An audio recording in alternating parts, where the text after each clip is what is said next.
Hi hello friends, నేను మీ రాహుల్ని. ఈరోజు 13th 11/24 Tirupati దర్శనానికి మనం బయలుదేరుతున్నాం. యాక్చువల్లీ నాకు తత్కాల్ చేయడానికి ట్రై చేశాను, రైల్లో నాకు రిజర్వేషన్ దొరకలేదు.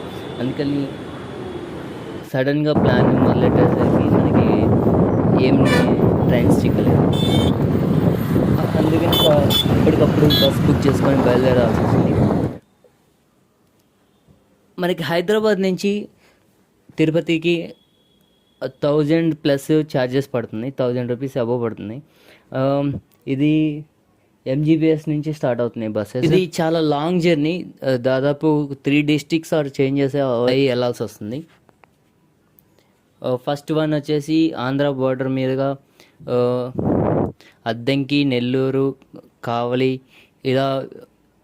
ఇలా తిరుపతి చేరుకోవచ్చు. ఇంకొక రూట్ వచ్చేసి హైదరాబాద్ నుంచి కడప, కర్నూలు ఈ విధంగా వెళ్ళచ్చు.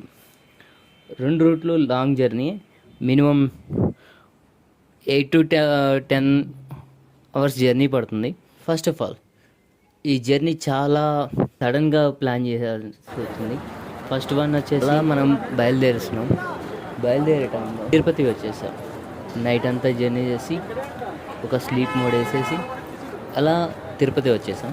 తిరుపతిలో ఫస్ట్ ఆఫ్ ఆల్ ఇలా దిగంగానే శ్రీనివాస బస్ స్టేషన్లో డార్మెటరీ తీసుకున్నాం. అలా డార్మెటరీ తీసుకొని డార్మెటరీ ఛార్జెస్ వచ్చేసి 150 రూపీస్ చేస్తున్నారు. లాకర్ ఇస్తున్నారు, సపరేట్ బెడ్ ఇస్తున్నారు. అలాగే 150 రూపీస్ ఛార్జెస్ అండ్ అడ్వాన్స్ వచ్చేసి 150, టోటల్ 300 రూపీస్ పడుతుంది. 324 అవర్స్ అంటే ఇట్స్ గుడ్. అండ్ నెక్స్ట్ వచ్చేసి ఇలా మనం ఇక్కడ తీసేసుకొని ఒక 4:30 అలా బయలుదేరేసి 5 కల్లా తిరుమలలో ఉండేటట్టు ప్లాన్ చేయాలి. సో 29th అలా బయలుదేరేసి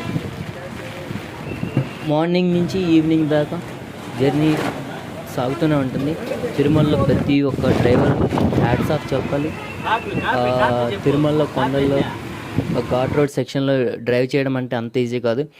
అరౌండ్ అలా కాకుండా 29th and 13th ఈ తుఫాన్ అనేది ఆంధ్రాలో ఉంది. వర్షాలు బాగా పడుతున్నాయి.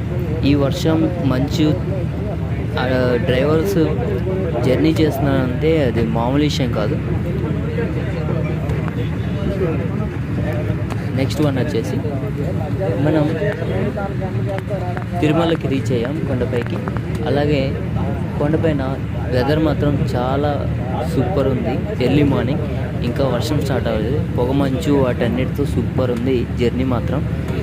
ఇప్పుడు పైన మనం లగేజ్ పెట్టేసి లాకర్ తీసేసుకొని ఆ లాకర్ లగేజ్ మొత్తం అక్కడ పెట్టేసి ఇప్పుడు మనం దర్శనానికి బయలుదేరాం.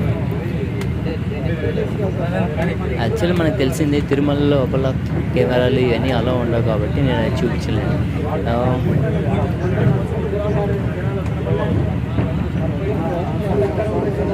తర్వాత దర్శనం లాకర్ ఖాళీ చేసేసి ఇక్కడ నుంచి బయలుదేరుతాం. ఎందుకంటే ఇక్కడ ఫుల్ వర్షం పడుతుంది.